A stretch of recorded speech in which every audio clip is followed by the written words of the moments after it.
Hello, family. It's your boy GRC. This is Crypto in the Morning. Yeah, I'm excited. I've been fighting the good fight on Twitter all morning, so my mental health is at an all-time low. So yeah, I'm just joking. I've been on Twitter all morning, all night, having a good time with the Hexicans. That 750 unit T-share bump actually lit a fire under my ass. Because, when you start talking about the T-shares, I was watching Maddie Allin last night, okay? Wendy's for Tendies, David Feeder, and it was just it's just insane how much some of these guys actually know compared to others. Not like they're smarter than others, but they've been there, right? They've looked at these things. They've experienced these things. Just because I know exactly what happened in 2017 doesn't mean I felt it. I didn't feel it. Right? I'm feeling whatever I'm feeling now, but that's why time in the market, guys, it's like from watching Maddie, Wendy's, all these guys, they've been preaching the same stuff. I mean, different messages, but the same ethos, right? You have to pay your future self. You have to buy your time back. You have to understand the T-share. Everything else is fun, right? But we have to understand the T-share here, guys. I mean, this is revolutionary. This is the only DeFi products that I really know of, to be honest. Maddie's in the green room. Sam is jacked up to talk to him. Sam, we're talking about loans, crypto. We're in a bear market. Pulse Dogecoin to the moon. I'm excited. It's weird. I'm loving it.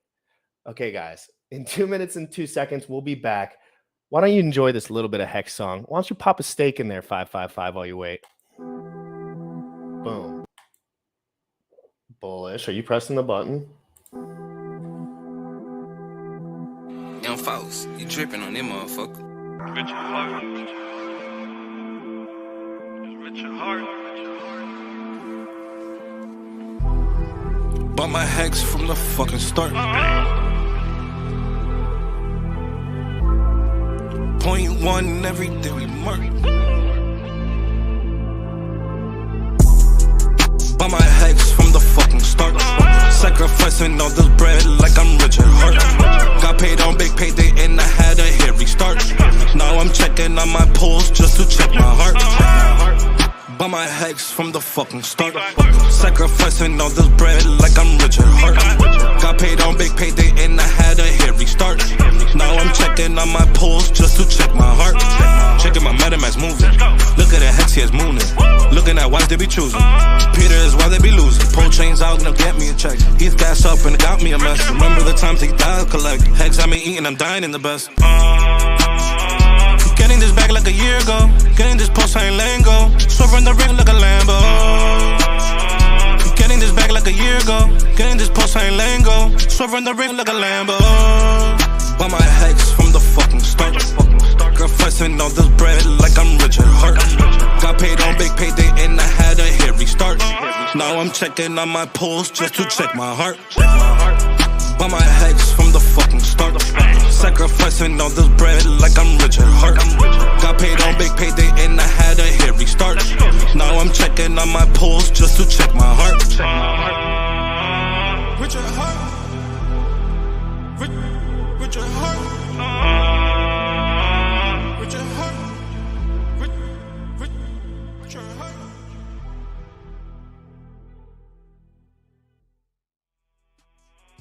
Getting this back like a year ago. Maddie, what's good, man? How you doing? It's great to see you. I've never met you before or talked in person, but I'm looking forward to this conversation. I'm doing great. Thanks so much for having me on. Your audio. Your audio is about 50% low. Is there a setting to automatically adjust it? It's all right. I can adjust it for you. Yeah, take one time. Maddie. Well, this morning, I am high as a kite, not on any drugs, because life is so amazing. I am just excited about life. There's so many different things going on. I'm talking to Bullish this morning, blabbing his ear off, talking to GRC. He's like, bro, slow down. Take a deep breath, man. You're going 700 miles an hour. Just bring it down a notch. I am excited. I hope you guys are excited. I want to do one shout out. Today is my sister's birthday. Single mom, bringing up an amazing son, super smart, and starting her own business. To all the other moms out there, to all the other people in the world that are in your life that don't recognize themselves for how awesome they are, and don't get any recognition from the people around those people. I want to recognize all of those people today. Happy birthday to Mr. Hope everybody's doing amazing. What's up, guys? How are you today? That was incredible, Sam. Wow. Oh, dude. Sam, remember, while we're talking, I'm going to remind you about one thing. Your voice is manly, okay? That's the nice way to say it. You have a very manly voice, and it echoes when you scream loud, okay? So when we're going to be a talking tone. Maddie, can you introduce yourself for the people that don't know while I adjust your audio a little bit, if I have to? Sure. This is Maddie Allin, guys. He's a Hex OG. Let's not beat around the bush. He's been doing this since day one. For the people that are new, because I get new guys all the time. They don't even know who any of us are, you know? And for me, right? I don't have any context, so I'd love to learn about your background and just hear some of your story, please. Absolutely. Yeah, I got into Bitcoin just testing it out whenever the price flipped gold per ounce per Bitcoin. So about $2,500 Bitcoin back in 2017. I sold, I imported ASIC miners from China. I imported like physical portions of a Bitcoin, like 1,000th of a Bitcoin on a poker chip. I imported some of those, and I was selling all this stuff on eBay, trying to understand. And I ended up learning how to program my own full node in Bitcoin. So I got that far. And then I really started looking into all the different free claim stuff that was existing at the time. And that's when I found Hex and Mimblewimble Coin and a couple others. And I feel really fortunate because that allowed me to retire. I was working for 7 years as a mental health and substance abuse therapist. How was the financial time for you? Because I know and I understand the field. I was on the other end of that field as more of the patient end, but I understand the field and I understand the people that work in it. It's like a lot of work and not a lot of pay sometimes. We like the front-loaded work while you're trying to help people, and you're not trying to be incentivized by money the whole time, right? You're trying to have some altruistic vibes going on, but it's a business. So it's like, tell me a little bit about that time for you. Well, I intentionally chose to work with people who are on Medicaid, who are making less than $15,000 a year. Wow. And but the most rewarding part of that was having these breakthroughs with people and really being able to change people's lives. I found with my 7 years of neuroscience background, which is unusual for a substance abuse therapist, I was able to recommend that people take omega-369, which like 25% of the weight of your brain is supposed to be this insulating material called the myelin sheath. And that's, it comes from omega-3. It's not in everybody's diet. And so if you can imagine people's brains, it's not in a large amount of people's diet. I think it's fair to say that many people skip the healthy fats altogether in a lifestyle way. Like they don't even go towards fish and meats and eggs sometimes. Some people, like in different parts of the world. And I saw this change even in myself, where I had already gotten a graduate degree, but, my life got way better, like noticeably better. My thinking got better. And that's the, hundreds of people I've turned on to omega-3. It's a $5 a month supplement you can get from Walmart or something. And really, it creates a noticeable difference. People realize that they can think more clearly.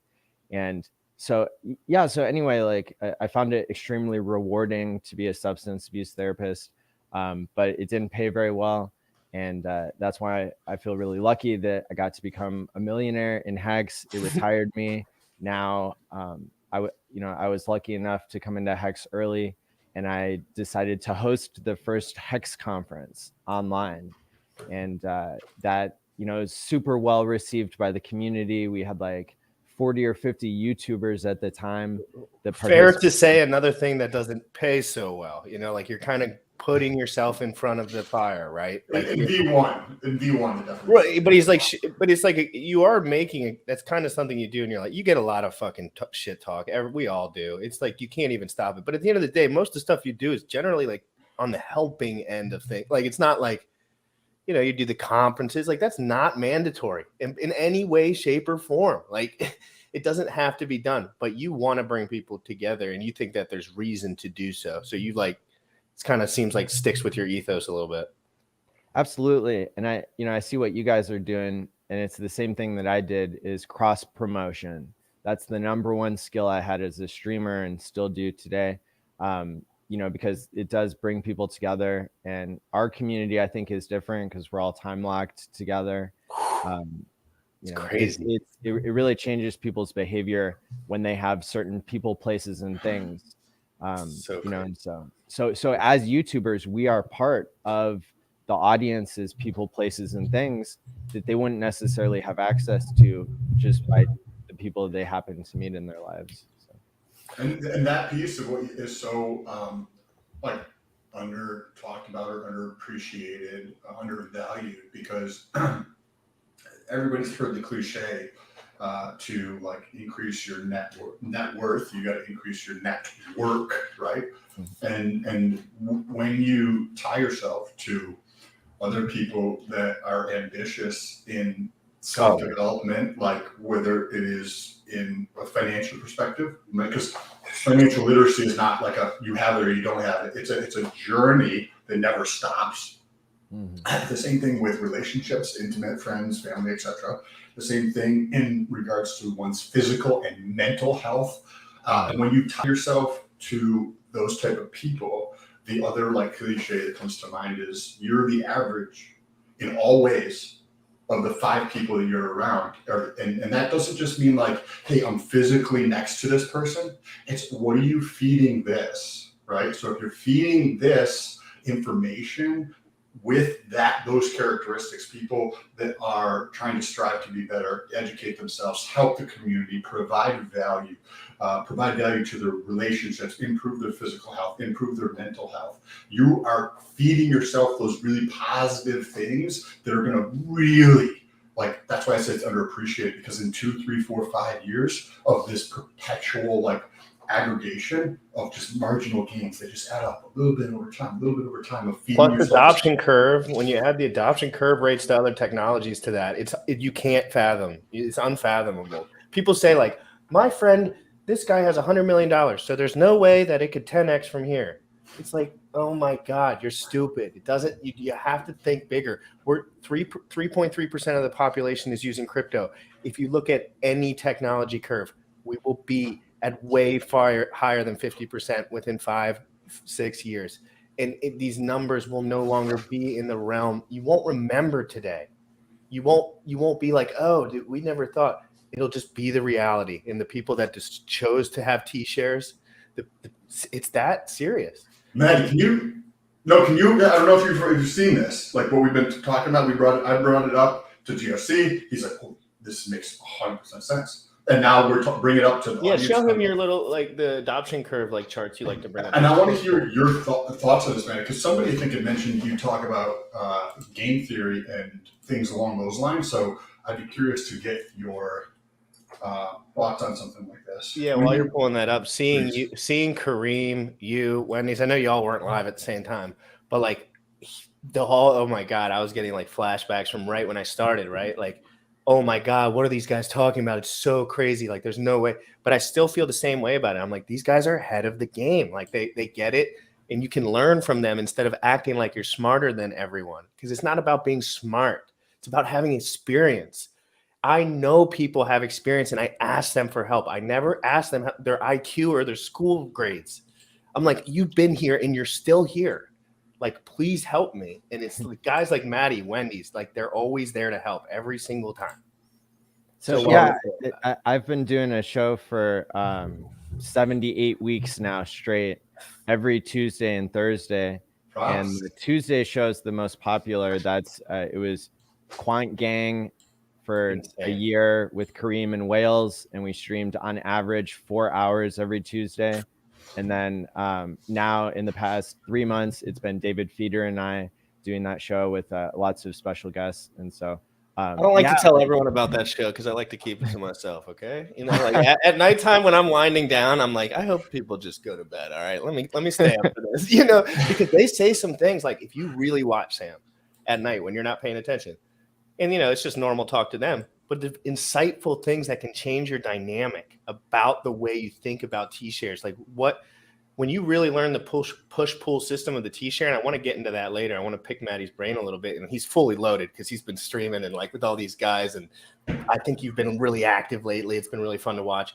And so I want to pick your brain because, Sam, I want to show you today the important – I know you understand the T-share and everything, but I definitely don't have the same appreciation. No, the appreciation. I'm going to bounce back with Maddie a little bit to show you, and with some of the whales-only charts – to show you like the T-share spike from last night and like maybe ask Maddie about the past a little bit and kind of extrapolate from there. Because as you know, Maddie, Sam might not yet, there was a hold on, I wrote the number down, 755 unit hex change yesterday at 8 o'clock. So at 755 units of hex, the T-share rate went up yesterday in one moment, Sam. Wow. So think about that, Sam. What's the T-share rate? We're at 21. Well, we're roughly 21 something now. It went up 700 points in one moment. So let's pause that. Let's cover this, and then let's talk about the T-shirt because I definitely want to talk about T-shirt. No, yeah, clearly I love it. Maddie, we have this is just the same chart you'd see in school, like a bell curve, and then the yellow line in the background is the bell curve just stacked as a percentage of the total addressable market. Uh-huh. You see yeah, I've seen you guys present this before. I think okay. Yeah. And if you look at like any technology, right, we all understand that technology follows, and I would assume everybody understands all technology follows an adoption curve. It's basically starts out slow, but those all look like the hex chart. Like that just looks like a bunch of hex charts like thrown on the screen. So what is it? What are your thoughts? We're crypto.com, their annual State of the Nation of Crypto says that we're around 300 million users in crypto. Divided by 8 billion people, that's just under 4%. We're at that point where we're just past 2.5%.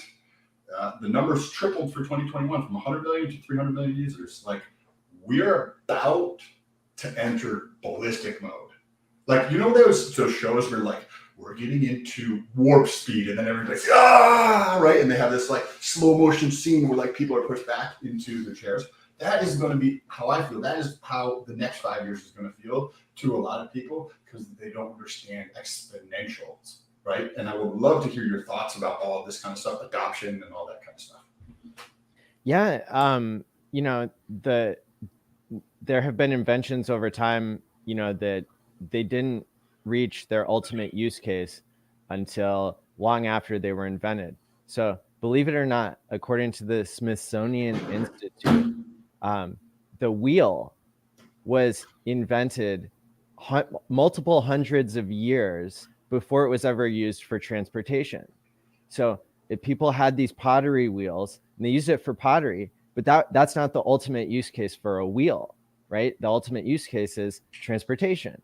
And so it was like 300 years that the wheel was invented, but they weren't using it for the ultimate use case. The same thing with crypto here. Bitcoin and Uniswap were the two major inventions. So you had stopping double spends from happening with Bitcoin. That you know, the decentralized ledger was a huge leap forward, because before that they were trying digital currencies that were only centralized. Basically, they hadn't solved the Byzantine generals problem. Do you think the guy that was involved in that technology was the same one that maybe moved on? Like, because I was looking into some of those technologies before Bitcoin, and it seems like there was a little bit of like they were trying to work some stuff out, and then one guy kind of anonymously moved to the side, but maybe they could have been totally different. I don't know anything about that stuff. Here's a hot take. Okay. I've seen some of the inside of how Richard gets enough ideas put together for like how to create Pulse Chain. There was a 75-person game theory chat that he used inform himself and to basically to collect all the information about everything that exists in crypto, to use what works and to skip what doesn't. And so my take now on Satoshi Nakamoto is that it was an entire field of people working on things. One person had a breakthrough. Not everybody believed in it. You could go back and look at the forum posts that are still up there. Not everybody participated when you could mine for free. And, and then probably it was probably Kleinman, David Kleinman, who unfortunately passed away. But then all these other people contributed, and they kind of took up where he left off. And so, that's kind of my take on it, is that it was really a group project after it launched, but there was one person who kind of, came up with their own solution. So, but you were getting back to the wheel analogy, which I like the wheel analogy because it highlights some things that are going on today, right? For the wheel as a technology, so to speak. Yeah. For different use cases. Go ahead. And when we look at those adoption curves that you showed, another analogy I would look at is like, do you guys remember like mobile audio solutions? So you had like a Walkman, then you had a CD player that it had anti-skip technology on it this time, and it could go for 3 seconds without without skipping, maybe if you held it right. Well, you could drop it and it wouldn't skip, or like it would skip less than the last version. Yeah. And so there were certain leaps forward when it came to MP3 players, and then having everything on your phone, and then having music on the cloud. Like, there were all really important steps along the way. And so if you looked at the adoption curve of people adopting like mobile music, that would have been a way better line to look at than if you looked at people adopting Walkmans or 3-second anti-skip CD players. And so when we look at crypto overall, I like zooming out and remembering here are the major inventions. Bitcoin stopped double spends. Then fast forward like 9. When you say, I don't want to sound stupid here, but when you say double spends, what do you exactly mean by that? So like, if you think of Napster, everything that's digital could be copied, and it's really hard to stop that from happening in a digital space. But with money, you want everybody to make sure that they can only spend their money once. And so that's why you want to have a decentralized ledger where every 10 minutes there's a block, and that block is basically checking to make sure that all the transactions that have been submitted during that period, that none of them are spending the same coins twice. Because otherwise I could go let's say I could go to one store, and I could have my friend go to another store, and we could use the same private key to spend the same Bitcoins if we synchronized it down to the same minute. But having those, and then we could fool the store owners into like giving us this stuff. But instead, if everything's blocked together, then there's no latency for the spend to get broadcast to the entire network. It's basically like putting the network on hold until all the payments clear. And what do we see, Maddie? What do we see? They recreate it, right? They come over here and they recreate it. Not in the, I know all the verbiage and the stuff's different, but there's no real crypto. There's not a lot of real crypto. There's a lot of Celsius stuff, where you're going on a front end and you're just putting all your money there. Because Maddie, real quick, I was in paid groups. You've probably heard me say this a couple times. You know me, I'm taking paid groups on bodybuilding, crypto. I just want info. I'm like begging anyone with a brain, just help me. And I got into these groups, right? And they were talking about, they're telling me to go all in on Polkadot, Celsius, like all these, and some of them are great. Some of them are great tech. No joke. Like, I've looked into some of these projects and they're incredible, really. But most of them, are you kidding me? It's a centralized nightmare. And you're just begging someone to take your money or hold your money or freeze your money. You're begging. When you put your money on Luna and there's one little bridge to get off of it, you're begging to get clogged up. You're begging. And thank God for guys like you, Richard, everyone who was at least learning about algorithmic stablecoins and kind of saying there's a value problem here.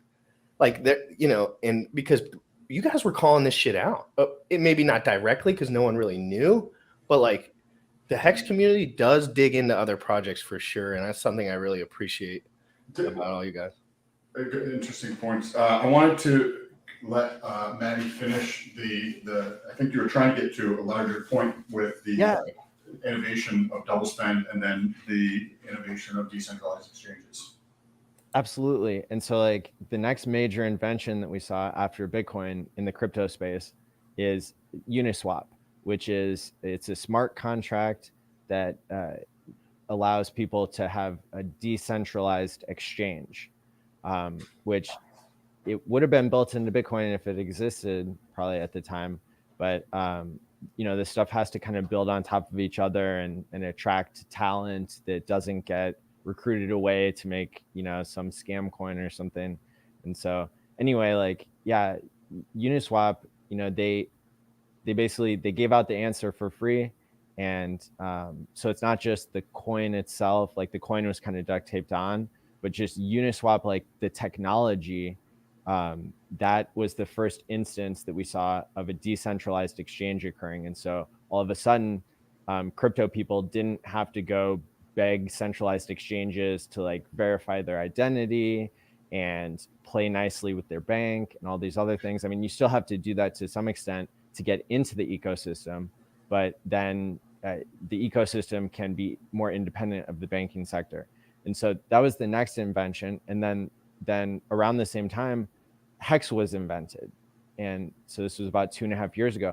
And that's another leap forward in the technology of crypto, because never before had there been a way to earn trustless interest that pays for itself by basically, you know, it pays an interest rate, and the interest rate is paid in the coin itself, Hex. So it's not going to, you know, like not be backed all of a sudden by that portion of the equation. And then like, and then the cool thing is that people are paid to hold up the price. All the inflation goes to pay people to lock up their coins, which makes the coins more scarce in the here and now.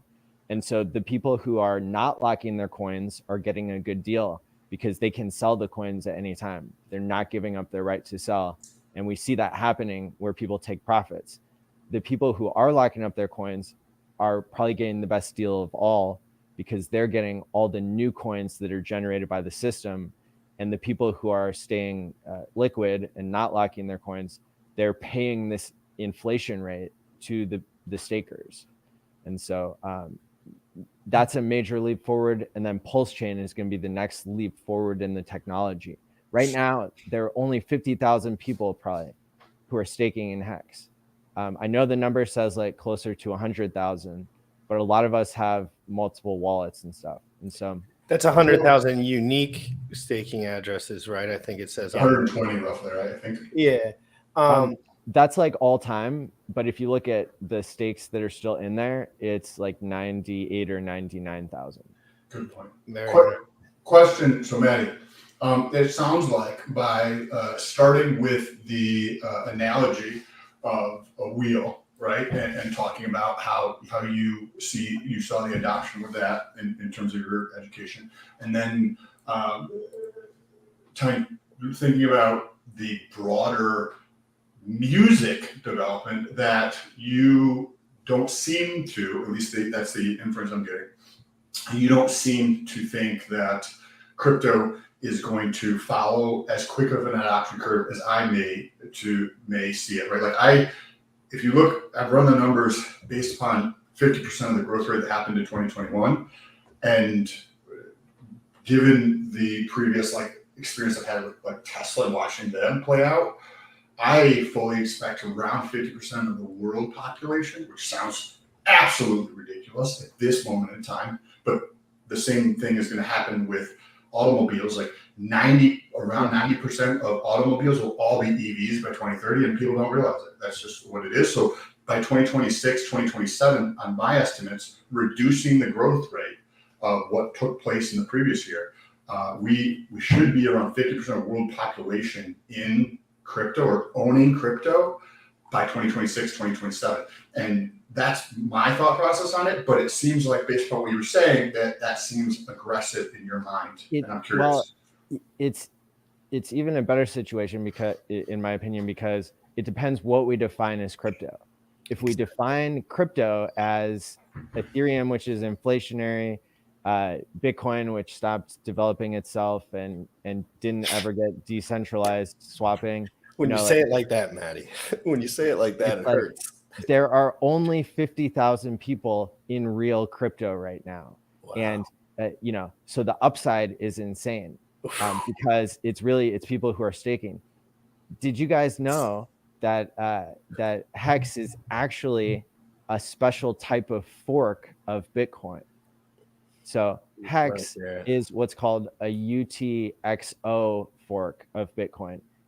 And what that means is that everybody who owned Bitcoin at the time Hex was launched, like, they had a chance to free claim some Hex. And the amount of Hex that people could get, it was 10,000 Hex per Bitcoin. And that's actually what the T-share rate started out as. It was like 10,000 Hex per T-share. And so everybody who had a Bitcoin, they were allowed to claim one T-share at the time. You had to lock up your coins, I think, for at least a year or close to a year. One of the big accounts that we saw just dump in the past week, in the past week or week and a half, was a Bitcoin free claimer who had gotten, hundreds of million, or had gotten over 100 million Hex from doing a free claim. But anyway, so the entire user set of Bitcoin had a chance to free claim. Maybe not everybody heard about it, but so there are lots of different types of forks that happen in the crypto space.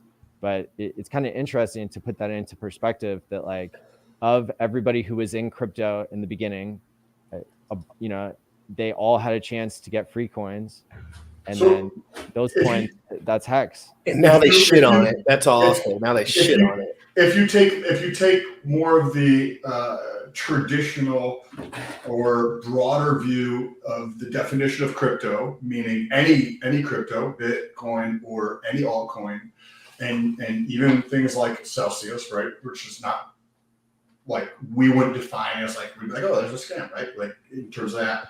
It's not a scam, but it's a lie. Well, it's like if I was coming out with that project, people would be like, oh, well, that's a huge risk. You should probably not put your money in there, right? That type of thing. Okay, so when you take that broader definition, and what do you think that by 2026, 2027, 50% of the world will own some type of crypto? And this takes into account that people friends of mine who just have Ethereum or Bitcoin, and they just have some, and like what you were talking about, they're just on the fringe, but they have crypto. They're not in crypto. They don't understand crypto like we do at a much deeper level. So do you think that we can get to 50% of the world adoption of crypto by 2026, 2027, given that we're right past where shit starts to accelerate? I want to pin you down on this because I'm curious where you sit on this. I think it's up to us, and I think yes, I think we can get Hex to go viral, and for the record, it doesn't even have to be called Hex. You could take Hex and slap a different name on it, and it would still be the same thing, right? It doesn't matter what we call it; it matters what the code is, and it matters how it works. And so I'm not saying that you could name it something else, but for example, I created a front end for Hex, and it's called tshare.app. And this automates the process of onboarding people into Hex using MetaMask. And it's read only, so it's super safe. And but it actually eliminates a lot of the choices that you make in the beginning, and it follows the same thing that I would do if that I've done 100 times when I've walked somebody through how to set up their MetaMask. The first thing I have to say to somebody is make sure you don't download the wrong MetaMask. Well, with tshare.app, it actually looks, when you go to the website, it looks to see if you have MetaMask, and if you don't have it, it takes you to the correct place to download it without anybody ever having to instruct you on that. And so it's a lot easier way for people to get in. And I believe, you know, if I could do this, then, and that was like a year ago, you know, if I could do that with a developer who like is trusted by lots of people in this, you know, like this was made by somebody who actually did it for free, who's a hexicant like me, who's gotten financially free from this stuff. Yeah, it's like, I think that there will be more and more people who will come up with solutions to onboard millions of people into Hex. And that will, when we look back in the history books, I think Hex will be defined as what crypto is. Interesting. That's interesting. So because the same thing you're talking about with adopting crypto and that like gigantic Grand Canyon of a education gap between society that are like noobs, have no idea, they've heard of crypto and they think of the entirety of crypto as BTC, right? And like DeFi, 100% into crypto. Like there's a void that is gargantuan. And if you look in this community, right, there's a lot of super intelligent, thoughtful people who are creating solutions or adding to that to accelerate the adoption of Hex. And when you play that out, right, because we're looking at this in a microcosm, but when you zoom out to all of crypto and realize that like that there's not only this happening in this ecosystem, you would assume that there's this type of thing happening, whether it's to this degree or not is arguable, but this is definitely happening in other ecosystems. And the broader market as a whole, when you add on all these layers on top of it, oh my goodness, this is going to be absolute insanity. I'm super excited about this. And you had mentioned Mind-boggling. Yeah. People cannot comprehend exponential curves. We think linearly. You're like, okay, if I grow at 10%. Even on Hex, they can't. Like, imagine at 1 penny. And I mean, when people were like, there's no way it'll get past 1 penny, it's just a mental thing. It's like, you can't see what you can't possibly see, right? You have to understand the software. And when you understand the software, that's the best part about Hex to me. It's like, you can actually bank a little bit. Obviously, everyone, things have to go smoothly. Life has many obstacles. And, you know, finance has many obstacles. It's not all just Hex, you know, it's all about, you know, politics and et cetera, et cetera. But at the end of the day, like when people started teaching me about software and telling me that this is the only true decentralized finance, and once I started really understanding what that meant, I realized we just are here first. Like we just are here. It's not so much like Richard doing, like, he's just a guy who I feel like really sat down with the right people and thought about this through. And it didn't expect profit from everybody right off the jump, probably, because he gave everyone free shit. Let's dive into the t-shirt thing that you were mentioning. Yeah. Like something. Go ahead. Real quick on adoption. I think like, you know, one thing that helps people believe that we'll get millions of users would be like hearing an example of how it could be done.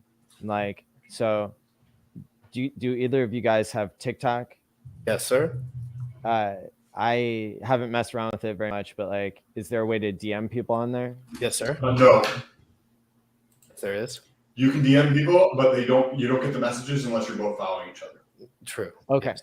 So maybe on Instagram, or maybe there's some like place in the world still where people can DM each other. Like when Pulse Chain comes out, we could DM everybody,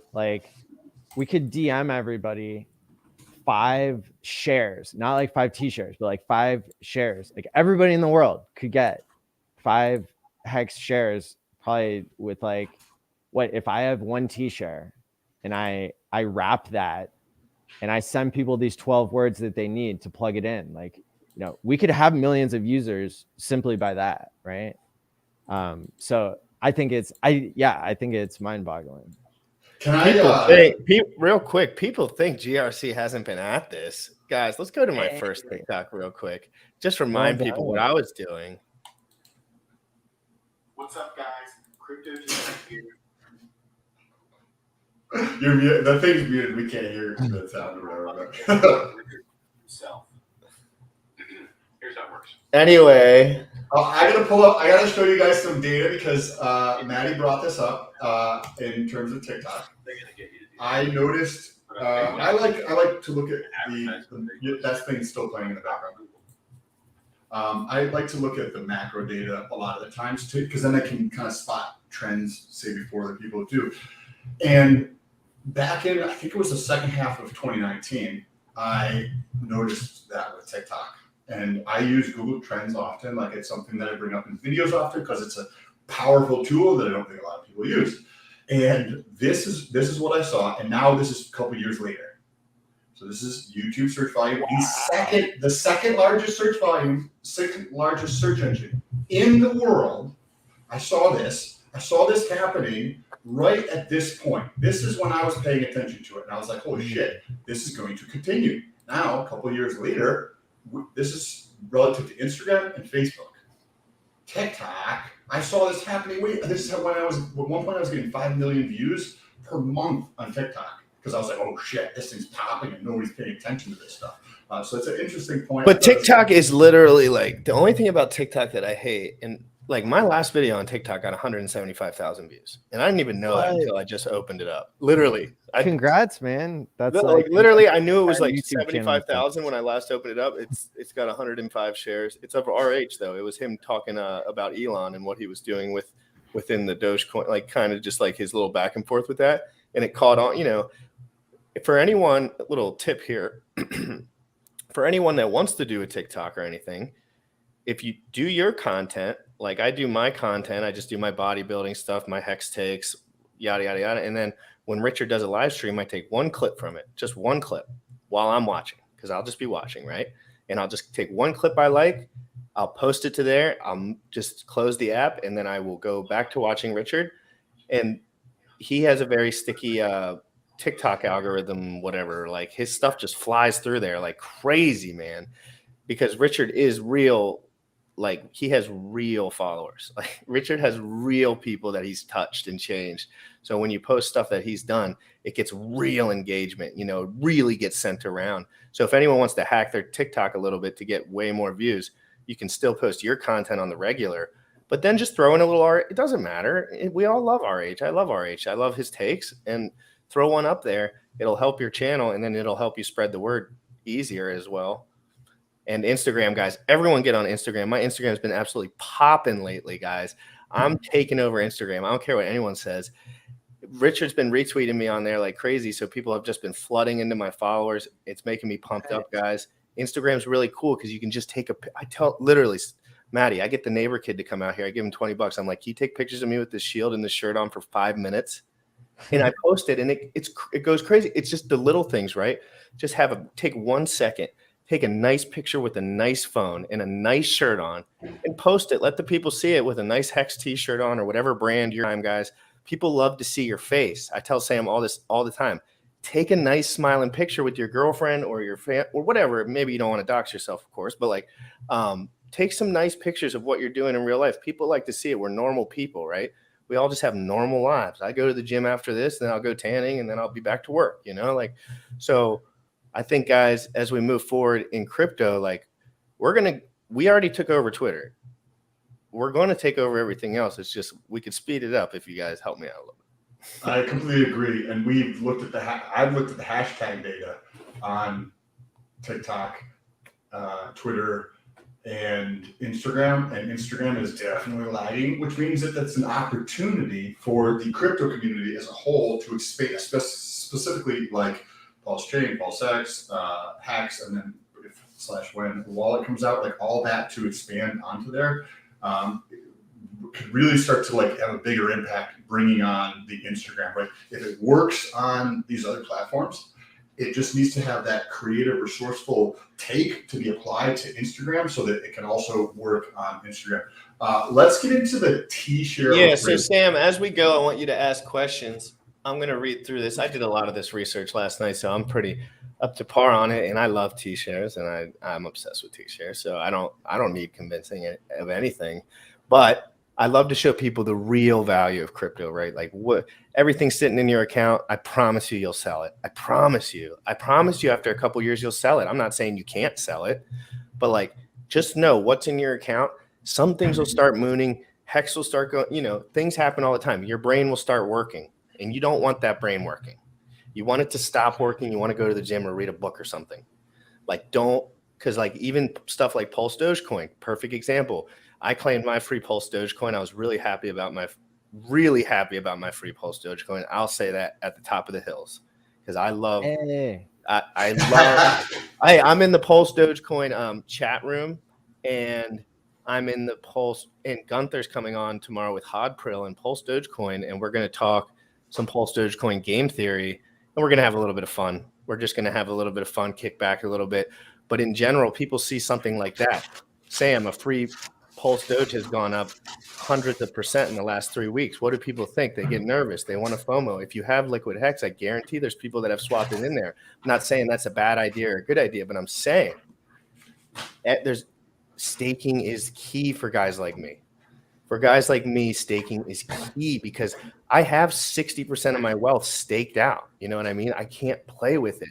And if I make a mistake, at least it's with 10%, right? Like, God forbid I sell all my hex for a Jenny token or whatever the fuck, like it reminds me of like real estate. I like real estate a lot. And one of the benefits of real estate is that it is illiquid, right? Like it's not like you have to pay a fee to get out of it, just like you would with hex. There's tax reasons to hold on to it, right? Which could be the case with hex, depending on how deep you go down the rabbit hole.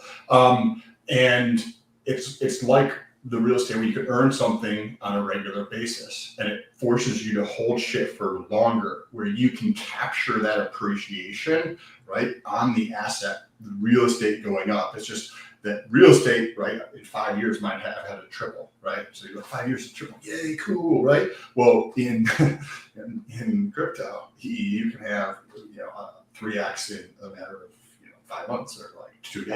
Ask the Pulse Dogecoin free claimers. But let's talk about that. Let's talk about the T-share thing. Real quick, can I give you guys a suggestion for another way to make your hands smarter and not, or make them smarter and not stronger? So having strong hands means you don't sell because you're like resisting hitting the sell button.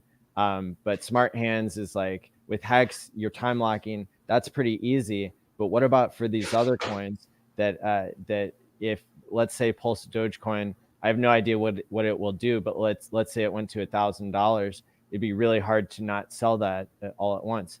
So another strategy that people can use is you can create a separate cold wallet, and you can limit your access to that.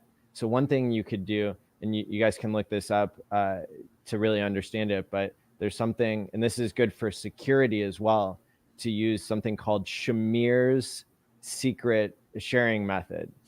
And it basically, what it does is you would create a new, let's say, MetaMask account, and you get your 12 words, and then you split up those 12 words into lists, overlapping lists of 8. And so now you have 3 pieces of paper that each have 8 groups of the words on them. And so you need 2 out of 3 of those in order to regenerate the wallet. And then you can find places that you trust to hold on to those other than just, your primary residence. And that way, if somebody were to come try to steal your crypto, that you wouldn't even have it all in one place necessarily. But also, you would maybe have to travel somewhere, or have to access something that's difficult to access in order to sell those coins, in order to regenerate the wallet. And so, if somebody wanted to hold, let's say, Pulse Dogecoin for 5 years, it would be easy. It would be somewhat easier for them to do it if they split up their seed words for a new account sent the Pulse Doge to that account, and then you have to do a lot more work in order to. I love that. Access. I really do love that, and that's something that I've done in my own life ever since I got exploited, or like learned the whole. It was basically like I say I got exploited, but it was really just me learning the security space. Like, just didn't know what I didn't know at all. But anyway, once I figured all that out, I just said I want more surface area.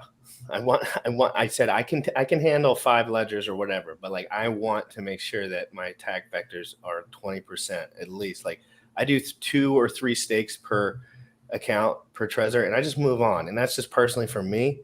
Like that's for me. That's not for everyone. Some people are super anal with their stuff. They know exactly what's going on.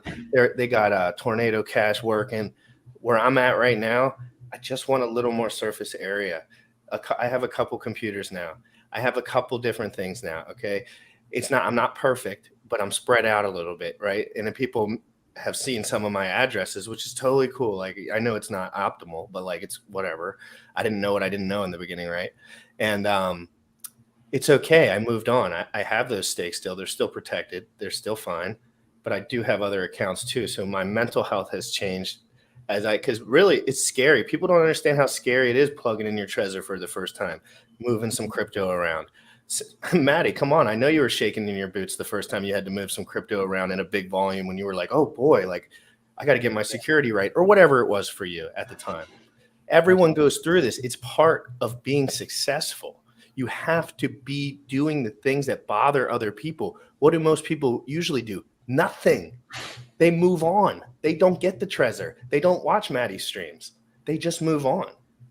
And that's not what we do here, because we all know this is decentralized finance. I mean, this is what we want moving forward. This is my whole ethos for life now, basically, because all I see out there is people getting robbed. All I see out there is people getting robbed. And all I see here is people giving their time, giving their energy, trying to help. And it's that time lock feature that Richard created that really is just like, wow, how did he do it? But anyway, let's look at this. This is Abit's tweet. I'm going to read this aloud real quick, guys. So Abit, thank you for the tweet, buddy. He's over there with Blue Bum in Medellin right now. I don't even know where that is, to be honest. Colombia. But they're having a good time with a bunch of Hexicans. He said, what? My T-shares just got more valuable. We see a big spike in the Hex T-share rate. Here's what happened. Again, and thank you, Abit, for this information. He's an OG Hexican. He's an OG Hexican, is very active in the early days. He staked 53 million Hex for 885 days and earned 63 million in interest.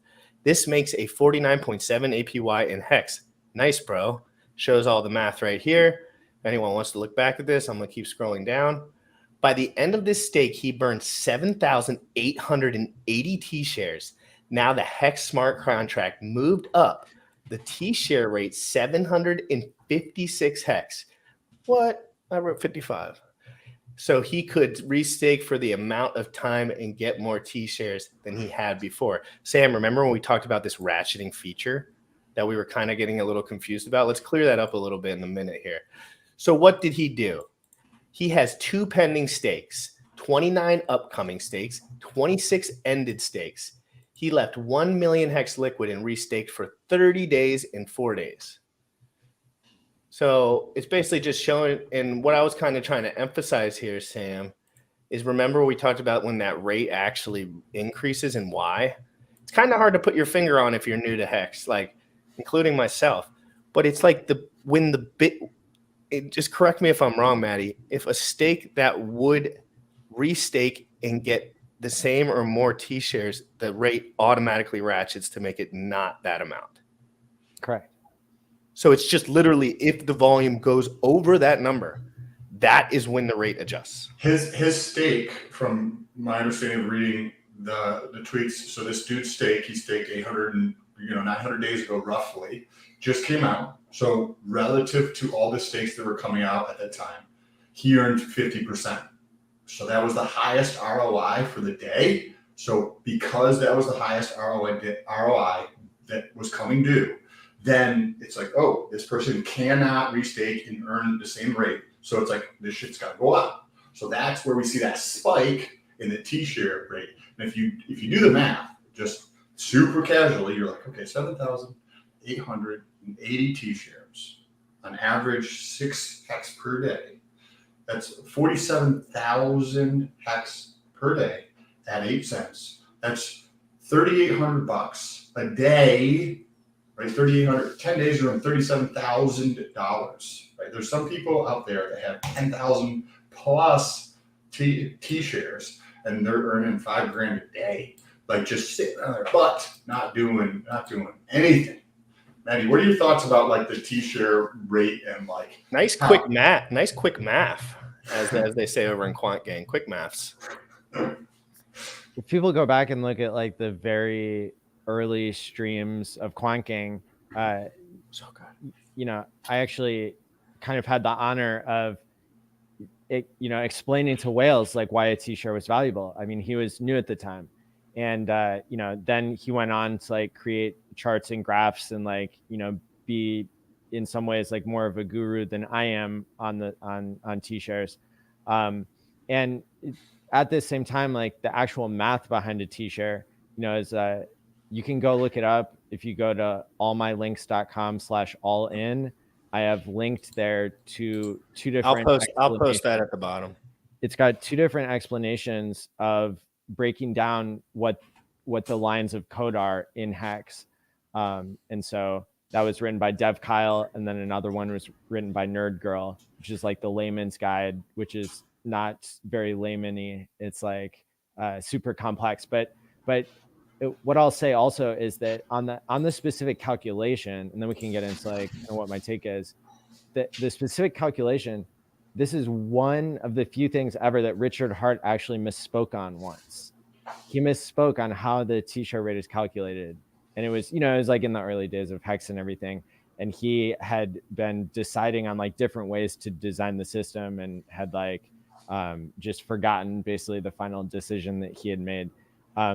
Because of Big Payday, it's not as simple as saying that the largest ROI in the system sets the T-share rate. It's a little bit more complicated than that, but the things that you guys are saying are true in terms of the logic of everything, in terms of just how the code is written, because of Big Payday, because the OA staked and 99% of Hex was staked on this one day. Basically the T-share rate, it's not just determined by the single player who got the highest ROI to date. But it's but for all intents and purposes, like that's how we should think of it, is that like that every so often, probably every day, but sometimes, you know, it takes a couple days for somebody who came in early to like end a stake, and then that ratchets up the T-share rate. And so what the economics audit showed, you know, more than anything, was that Hex does what it does the business logic that it said it would do. And if you go back and look at Dev Kyle videos, you could definitely like understand, because he's the one who basically like informed the auditors of what to do. He's an ex-Netflix guy that helped develop Hex. And basically, so the T-share rate, its job is to make sure that nobody can do a short stake that pays better than a long stake. And so the T-share rate, it goes up based on it's based on the highest ROI. That's not the only way, that's not how you calculate it in its entirety. Just for reference, the T-share rate started out at 10,000 Hex per T-share on day one. It wasn't even like shown that way on the front end for Hex, but like that's how it was calculated. And you know, the community didn't understand what T-shares were. Steph from StakeRap had to create the league system, and that's what Abit's talking about when he says Dolphin number 8. That means the single account that has basically has in between 1,000 and 10,000 T-shares.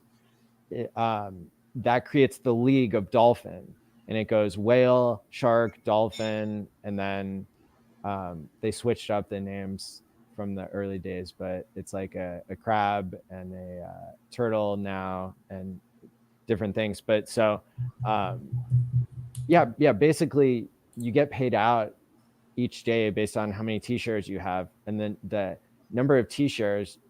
Sorry, the amount of hex per t-shirt that you get paid.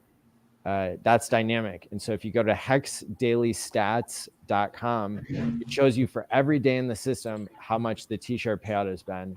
We've only been at 6 hex per t-shirt for maybe about 3-4 months. Very important for Sam to understand that, because that's a concept that a lot of people don't understand too, that you might know this, but it's good to have it explained. I'm going to ask Maddie to explain it.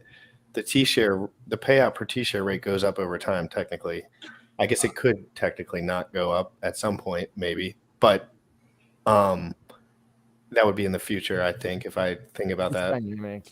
It's dynamic. Well, I still want to hear what that. So Maddie's point was, besides the ROI, what is the other piece that you said is in part of the equation or code to ratchet up? I'll be right back.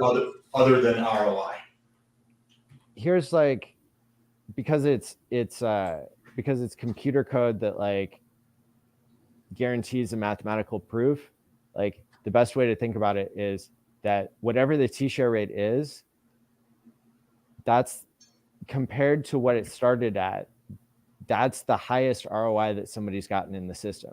So for example, if the t-shirt rate is 22,000 hex per t-shirt and it started at 10,000, that's like a 2x. It's like a 2.2x from what it started at.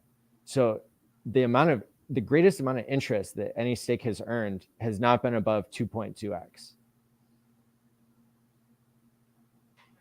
You still there? Can you hear me? Yeah. Yep. So you were getting to the 2.2, and then yep. Go ahead. So that's the highest ROI that the system has done, is what the t-shirt rate is compared to what it started at. So it's like it's up 120% or 120% of what you started with. So say somebody does it for 3 years from the beginning, right, of Hex, and if they're earning 50% per year on say $1 million, what's that, 1.5 and 2.25 roughly, and then 3.5 or something like that. So they had $1 million, and now they're 3.5, 3 years in. So they've had a 3.5x in terms of their interest, right? Interest only portion of it, right? So I'm sure that people have had 2.2 in their interest, or what am I not understanding about what you're saying? So again, it's like what we're doing on the blockchain is we're reverse calculating compound interest, which is hard enough for like most people to understand. I know you understand what compound interest is, but basically, so what it comes down to is what you're seeing on the front end at go.hex.com. Like, that's also dynamic. It's showing you what your APY has been summarized until this point, and it's also showing you what it was for that day. But you can't forward project that very well, because you don't know how many people are going to nuke their accounts with their t-shares, how many people are going to end early, how many new people are going to come in and stake, which it's also kind of hard to answer the question, like, how many t-shares can exist, because there's like a jitter in it, in the sense that right now we've got about 10.5 million t-shares, and there's if you don't count the OA liquid hex, there's like probably like 3 billion hex out there. So like, if you looked at how much that 3 billion hex could buy in t-shares, if it all got locked up, which would never happen, but if it all got locked up, that would be the maximum number of t-shares that could exist on that day. And then the next day, is going to be lower than that, because t-shares are deflationary if you don't consider the fact that people could come in and buy liquid hex and then create more t-shares that will at some point expire, and then they'll have to buy at a higher number of hex per t-share, which then that's part of the whole point, is that if you want to maintain your position in the system and not pay inflation, then you have to stake at least you have to stake at least the average of the system, and you have to have nailed the average when you come out, not when you go in. So if like, so in the beginning of Hex, like the average amount of time staked was 4 years. Now it's 6.6. And so like, you know, if somebody wanted to make sure that they never paid inflation to others, you know, they might be staking 8 or 10 years because that's like the upper bound probably of in the next 10 years, how high the average could go. So with the ROI thing though, it's just the semantics of how somebody wants to word it. It sounds like. Like again, so like, you know, the actual math is really hard to explain, and people can go to that resource and like check it out for themselves.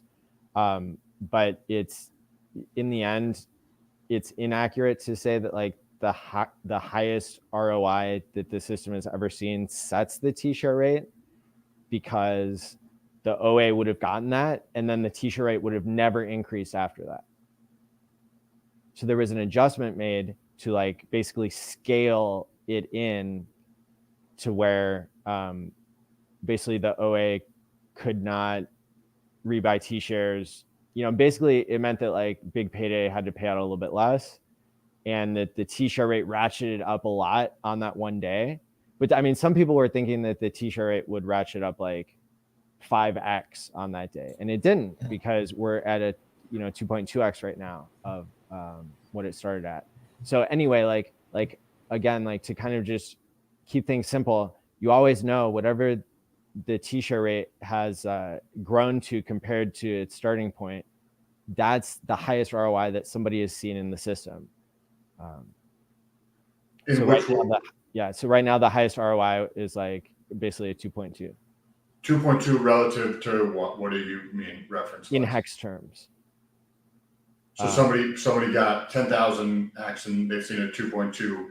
But that's on the low. That's on the low side. So the most interest that somebody's been able to get. I think we're talking about terms different. I think we're talking about terms differently. So the most Hex that somebody has gotten for staking 10,000 Hex is about 12,000 Hex, including Big Payday. But so I think he's just using the number off of the 10,000 Hex number. But if you have it, like the dude, he just posted on there, if those numbers that David posted are accurate, that's 50%, right? So 49 and change, right? So if you have 1 million times 1.5, that's 1.5 million times 1.5, then that's 2.2 million, 2.25 million times 1.5, right? Because it was about a 900-day stake, so it wouldn't be completely that, but that would put him at 3 million. So 3 million from 1 million, right? That's a 3x on the interest. So I'm not following what you're saying exactly. If you scale the number down to 10,000, it's still going to be a 3. Just because that person bumped the T-share rate up doesn't mean that they had the highest ROI that the system has ever seen. It's just but it's just for that day. I don't think it's for the day, Sam. I think it's for once there is a person. So once there is a person that would stake. So once there's a person that comes out that's big enough where the rate, they could stake back and get a better rate than they did initially, that's when the rate. It's not like the daily. Well, it's the day, right? Because if it's staked, it doesn't matter. If it's no, but I'm saying it's on that day, but not every day the rate doesn't ratchet up, right? Unless it's the day that something comes out with a high ROI. Yeah. Right?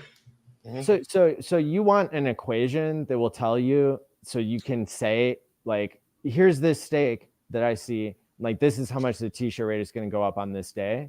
Like no, I'm just trying to understand. You said there was another way of looking at it, and I'm not grasping the idea of what you said when there's a second way of looking at it, or a more detailed or more accurate way from your point of view. I don't understand. Well, why don't you ask a question? Just bounce him back with a question then, so we can all get on the same page. No, that's what I'm trying to ask. So the semantics of some terminology, we're talking about some things slightly different. Not that like, I'm just trying to understand your point of view so that I get the same ideas that you have in your mind. And somewhere in that translation, there's something that I'm missing about the way that it's translated. All right, we understand that there's some lost in translation, but what? So what is, if you were trying to make it explainable, like the ROI way of articulating the T-share rate going up, that's the one that most people talk about. You said that there's another way to actually look at it that you believe is more accurate.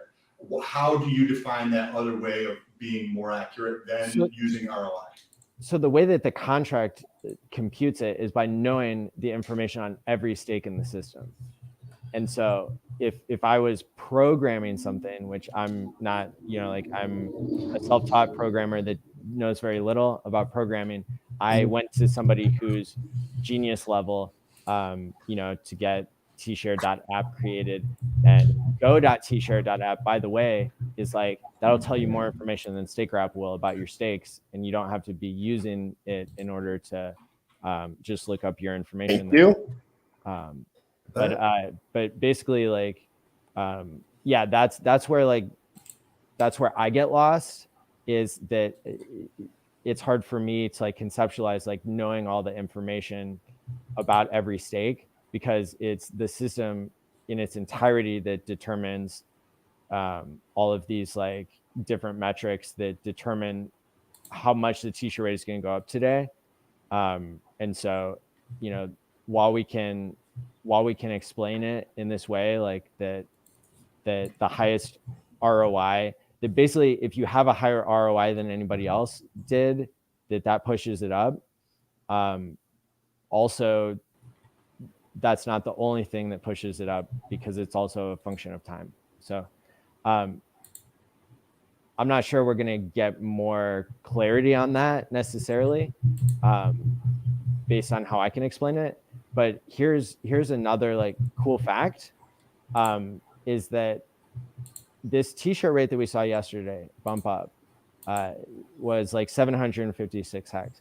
If we compare that to the starting cost of a t-shirt, that's like a 7.5% increase on 10,000. The amount of time that passed in one day of the hex system now, being day 910 yesterday, or 911, was like 0.1% of the time. And so even if we look at the current t-shirt rate of like whatever 22,000, that's like a 3% increase in the price of a t-shirt, and the amount of time that it took for that to happen. Oh, this is fascinating, but I think I'm on the peripheral of like grasping what you're talking about in terms of this, but I think it's a very interesting point to highlight where so whatever the t-share rate was on a daily basis, and paraphrasing my understanding, please correct or highlight whatever you need to. Back in the day, the increase in the rate of a t-share was 7% on a daily or something like that, is what, if I'm understanding that. And today it was a fraction of a percent.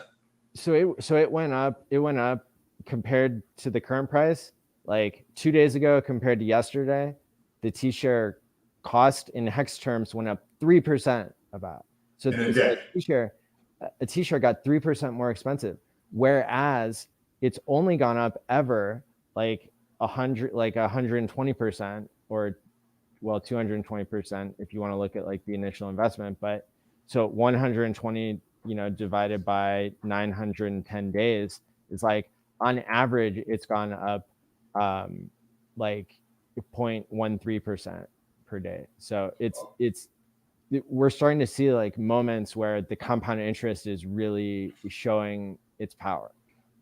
That's a very good point. I appreciate you taking the time to highlight that and bring that up, because in that single day, what Maddie's saying, in that single day, yesterday or whenever that thing took over, you had a 3x increase, 3% roughly. Yeah, like a 3x increase in the price relative to the average, right? So if it's increasing about 1% per day, and one day it increases 3%, you've got a 3x increase in the price of a t-share at the rate, right, with the in a daily basis, which is, that's 755 hex last night would have been roughly like $60. So that means the t-share rate bumped up $60 last night in one moment. That's pretty crazy. That's pretty crazy, dude. You were buying t-shirts for 60 cents at the bottom. I mean, when you say bumped up by 60 cents, Sam. Some people, Maddie included, might have been buying t-shirts for close to 60 cents. And we're talking about it just bumped $60 in one day. That's crazy. And these increases. So Maddie, awesome point. Love it. Thank you for the perspective. What are your thoughts, or have you thought about this daily rate increase? Is this something that's based upon the code, or how it's to your understanding? Is that, like you said, it was 1 point change increase in the T-share rate in hex terms per day on average increasing? Do you expect that rate to accelerate as we move into the future, or deaccelerate into the future? It's going to be like kind of choppy, and like eventually it'll keep jumping higher on certain days. But so some days it'll go up a little, some days it'll go up a lot. So on average, though, you're, if I'm understanding, on average it's probably going to accelerate. If we were at 1.13% on average, the T-share rate was increasing per day over the last 911 days. Based on what you're saying, if you're going to have these abnormalities more often, the average rate would probably accelerate to 1.4, 1.6, 1.8, whatever that comes out to be as we move through the future. That's it's also a function of the fact that there are fewer T-shares today than ever, and so the people who are holding on to them are getting a higher ROI than people in the past, based on like everything else being equal. And so we will. So if you think of it this way, like if the average is 6.6 years, that means that I think like half of the T-shares will be gone in 6.6 years. And if people wanted to rebuy them, they would have to be rebuying them right now. I mean, T-shares are twice as expensive as they were in the beginning in 2.5 years, but that is going to go up on an exponential curve over time. And so more and more T-shares will drop off. At the same time, the cost of a T-share is starting to rip upwards. And, so T-shares will continue to be more expensive. And so if people want to maintain their position in the system, if you want to always be able to afford the number of T-shares that you have now, you will have to stake longer than average. If you don't stake longer than average, then you will start to not be able to buy back your T-shares, even if you reinvest your principal and your interest. So on the broader market, relating to T-shares, relating to hacks, relating to that, what is hacks? A lot of people believe it is like a giant innovation, and that it is like something that's super, super powerful for crypto. If that's like your belief system, then it would probably hold that hacks, or you also mentioned it earlier in the show, or like kind of alluded to it, that hacks or a variation of hacks will end up being on every single network. How do you think about that? Because we're like, if this is innovative, like think of like phones, right? You're like Apple, we had Palm, right? And I had a Palm phone or a BlackBerry, and then you have Apple come out and it doesn't have any buttons, and that's an innovation. And you bring in a music player, and you have like storage there, and you have the internet there, all these pieces like wrapped together, and you're like, oh wow, this is dope as hell. And then everybody's copying that thing, right? So if hacks is this thing that is special, that everybody believes to be special, then that will be copied on other networks with also tremendous success. Not necessarily as much as the original, as obviously the Well, iPhone. the code would have to be the same too, which would be, yeah, it'll be the original. Like, and the reason for that is just as sure as we know that Bitcoin isn't out there getting double spent, probably, is because of game theory. And nobody thought that they could predict that Bitcoin would work until it did. And it proves a game theory point, is that if you pay people to check the spreadsheet with their computers every 10 minutes and stop double spends, like they will be honest about it, because they're paying the power company so much money. They need to make sure that the Bitcoins that they're mining out of thin air, that those are valuable. And so they don't want the Bitcoin network to like lose its reputation, because they have to pay back their power bill. So they're staked. Like Bitcoin miners are staking electricity in order to secure the network. And that's part of the thing that keeps them honest, is the fact that they have to pay their power bill, and so they want Bitcoin to be worth something. So in the same way, I think Hex is creating people who are holding up the price, and people are getting paid to do that. And so that is that's a really strong incentive that can help people basically save themselves from themselves. But the number one reason why I think that that Hex will not have a major competitor come along and take its lunch is also related to game theory, but it's a little bit different than mining. So in Hex, it's probably the first time where a billionaire has founded a crypto and not had to sell any of it.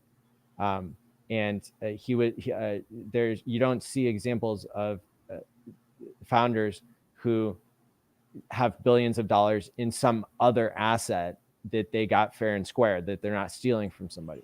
So Richard Hart, he has billions of dollars of Bitcoin, billions of dollars of Ethereum. He has $1 billion of stable coins.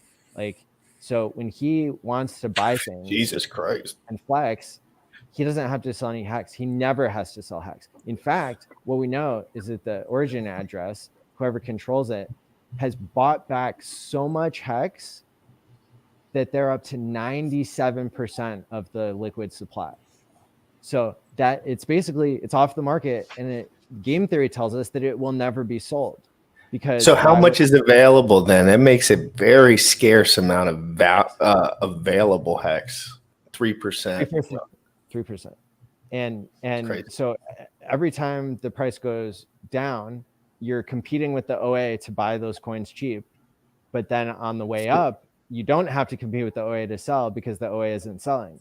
And that means that the next cycle, it just creates more and more ratcheting up and more awesome game theory. Now it's not like the OA could sell just as much as a Bitcoin miner could stab itself in the back and make Bitcoin worthless by allowing a bunch of double spends to happen. Like one of the big mining pools that controls everything, like they could screw up Bitcoin, but the game theory predicts that they never will, and that they'll do everything that they can to protect the price. And that's what the OA does. So that's where the difference is for me too. Like if someone was to say, why couldn't this just happen somewhere else? I'd say the code. And I would say, because find another guy with more crypto life and business experience that would start a project, give everyone something for free, and then have the foresight and the thought and the 75-person chat room game theory for years and all of that stuff. And then he finally comes to a place where he can be completely separate financially, because that's the hardest part, right? We always talk about incentive structures in crypto. What does every YouTuber do? They sell out immediately. Why? Because people offer them money. It's the same thing for big business too. People just offer them money, but Richard comes out and he says, I don't take your shit. I don't want your shit, and you can't pay me if you tried. But don't you? So like, I see the argument on that side, but I think it still highlights like what I'm saying, in the sense that like, what is Pulse Chain? A copy of Ethereum that was improved to try to make something better, right? If the belief is, and then the actuality, that Pulse is good, then somebody in the future is just going to copy Pulse Chain with iterative progress to make it even better, right? Whether that time frame is in crypto terms, as in like 2 years or something like that, or it's 6-7 years down the road where they're like, let's just copy this thing that's awesome, but make it even better because of, like, if you look at how companies operate, right? Because I think like a lot of projects who still have things happening as companies in crypto, as they grow, the innovation inevitably has to slow because of, well, there's a bunch of different reasons why, but effectively, you look at any old company moving into today, the size basically squishes out innovation. They have to buy innovation right through the process and change the incentive structure. So the innovation of a Pulse, assuming that there's continued development on it, at some point that innovation has to slow down where somebody else could just copy that, which would then be a copy of Hex, just like there is today with Pulse Chain, right? So then you still get the same copy. You still get a You're copy. saying someone could fork the network. Yep. Yeah, of course. Yes, someone definitely could fork the network, but the there's a value proposition there too. Like it would have to.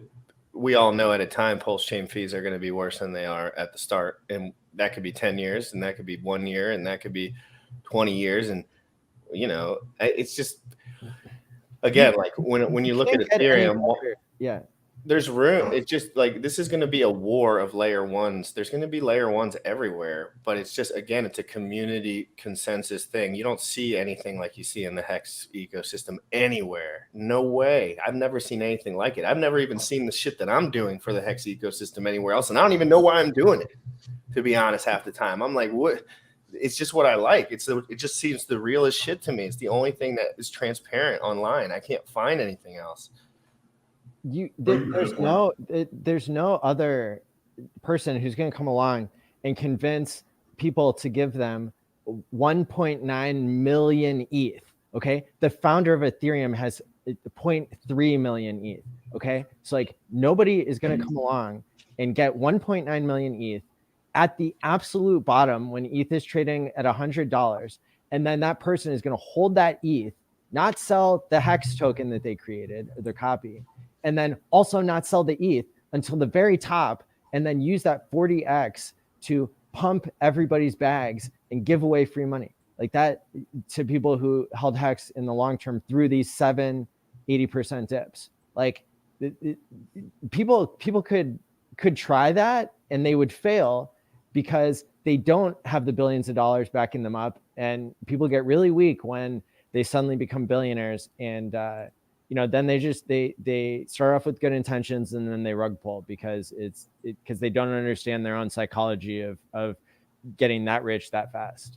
Like people like Machinsky, like Celsius, he's extracted over $100 million from that project, and people will never get as good as Richard, in my opinion, because like you guys said, they don't have the experience and they didn't start as early.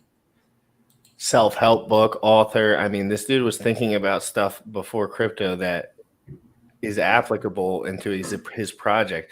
We talk about, I know I'll out-survive 99% of people in any crypto community because we're bodybuilders. We'll do the same thing every single day for the rest of our lives. Literally, Maddie. Like we would, if somebody was like, you have to work out and come home and study every day, I'd say, yes, sir. Like that's just like how I'm wired, like I want to do the same thing all the time. Of course, that has problems too. But Hex, he found out what the major problem with society at the moment was. It was like even guys like me, I was getting taught not delayed gratification. I mean, like smart people would tell me, but if you really look out there, it's like, it's all not delayed gratification speak. Like they tell you delayed gratification is good, but then everything they show you, it's the opposite, right? But then Richard, it's not a sexy thing to tell people to lock their money up. It makes you think scam, but he was thinking on a bigger scale, in my opinion. He was thinking way past where other guys were thinking at the time. Like he saw Ethereum from the beginning. He saw Bitcoin from the beginning. Ethereum has failed to update their worldview or their technology or whatever you want to call it. They were talking about Ethereum 2.0 staking the day that Ethereum came out. And it's 6 years later, and now they're saying end of summer, next year, whatever. Richard has said, screw all of that crap. He's been saying it for years. He's like, let's do this ourselves. And I just can't find other guys like that. Those guys are 1 in a million. They're Elon Musk. Go on YouTube. People who have all the resources in the world, the Ethereum community, the people who founded it, the developers, what are they doing, right? That's who you would think would take the best ideas and implement them the fastest. But they don't have the level of organization.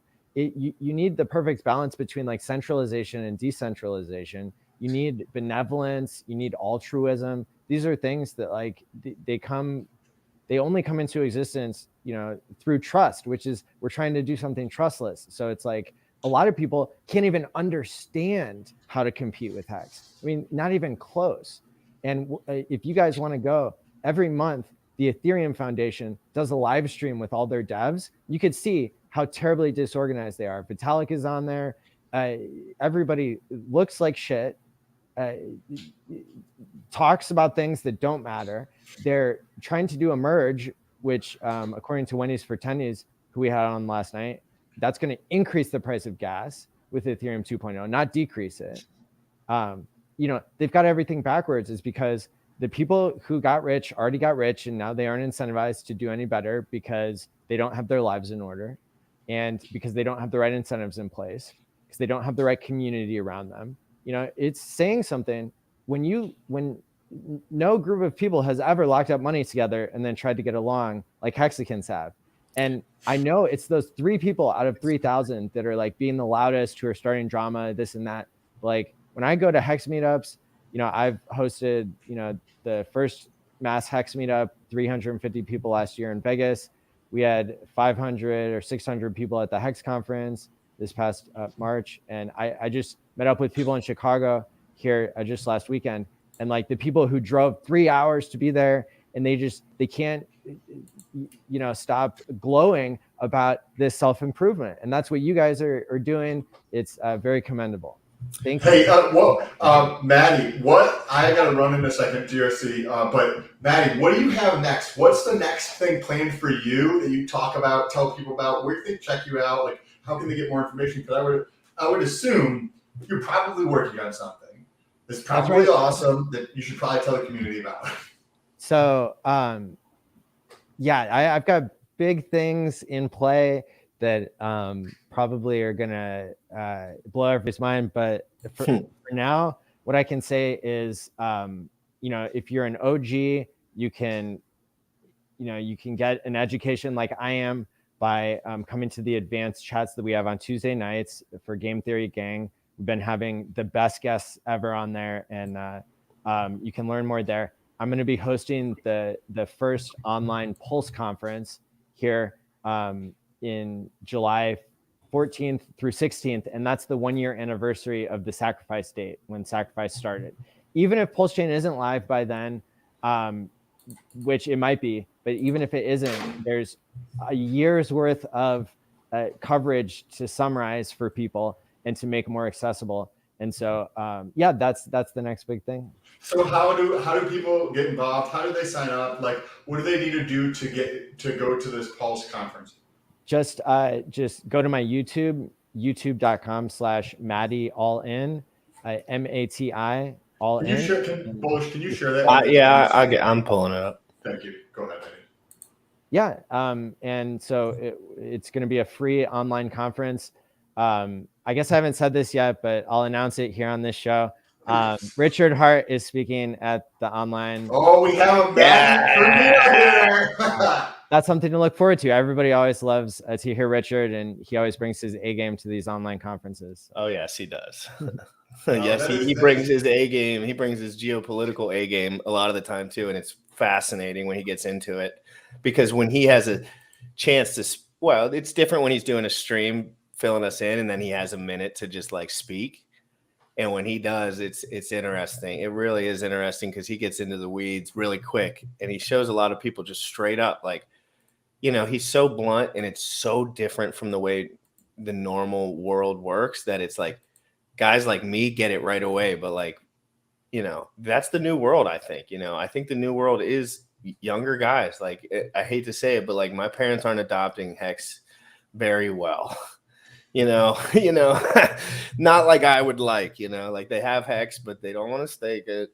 But anyway, guys, I'm going to wrap up the show here. I wanted to really quick show something cool from the show sponsor, Shield Masters. They just posted this. I thought you were going to talk about my bicep, because that's pretty cool. But you want to talk about something they else. Just posted this. He messaged me earlier, but somebody just purchased these. He makes steel art. So guys, if you want to make your it's a 48 by 48 Hex and Pulse crypto steel cutouts. And he does all sorts. He has this big old 3D thing that cuts out metal, and they paint it up there. And he's literally my best friend in the whole world. He doesn't know much about crypto, But like, you know, me, I'm just telling him to make cool stuff for me and stuff. So basic, but he's the show sponsor. We work together. If you use my promo code, it's listed everywhere. You can get these things are kind of expensive, guys. So if you don't have your Hex shares and stuff in place, I would prioritize those things first. But for all you guys that have FU money, do whatever you want. Guys, Maddie, it's been absolutely incredible having you on here. Appreciate Thank you, you brother. so much for what you do for the community. You take a lot of bullshit on the chin. You comment on it. You just keep moving forward. You make mental health a priority, and as you know, and as we know, that's the only way you can do this long term. You can't do it otherwise. I promise you, because as in anything in life, as you advance, you have to mentally advance as well. So when that money comes in like an odd rate, your mind is going to fluster. Like it has to. It's not. It's a resource thing. So that's and that's the Thursday night show that you can check out. Is I cover it's Hex Therapy Live. I cover sudden wealth syndrome, and right now I'm doing kind of a series on fear and greed. Cool. You guys should definitely check that out. Tonight I'm going to be going live at 6 p.m. with Jesse from Liquid Loans. Awesome. We're going to be talking. He's got some other stuff that they're working on related to wallets, and has some ideas around that stuff. We're just going to talk about crypto. I'm looking forward to it. So if you guys want to catch that, check out my channel, 6 p.m. EST tonight. I'm looking forward to that. I always like meeting new people. Maddie, it's been a pleasure. Thank you for Jesse's a whiz, man.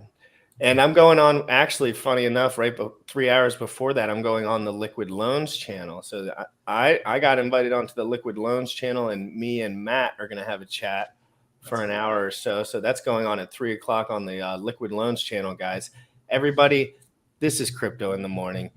It's your one-stop shop for everything RH products, DeFi.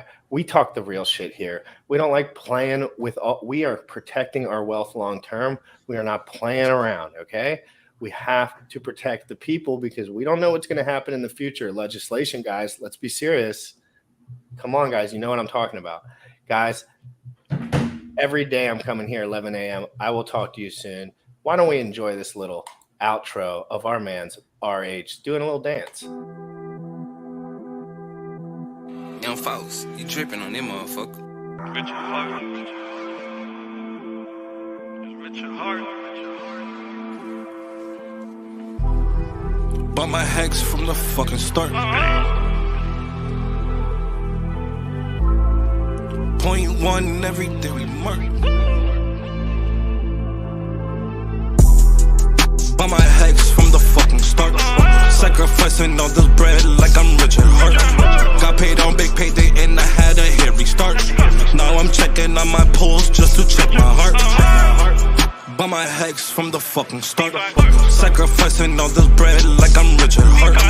Got paid on big payday and I had a hairy start. Now I'm checking on my pulse just to check my heart. Checking my MetaMask moving. Look at the Hex, he is mooning. Looking at why they be choosing. Peter is why they be losing. Pull chains out, gonna get me a check. He's gas up and it got me a mess. Remember the times he died collect. Hex, I been eating, I'm dying in the best.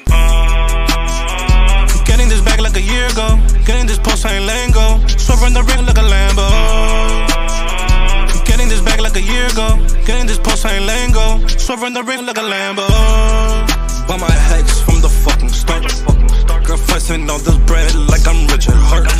Got paid on big payday and I had a hairy start.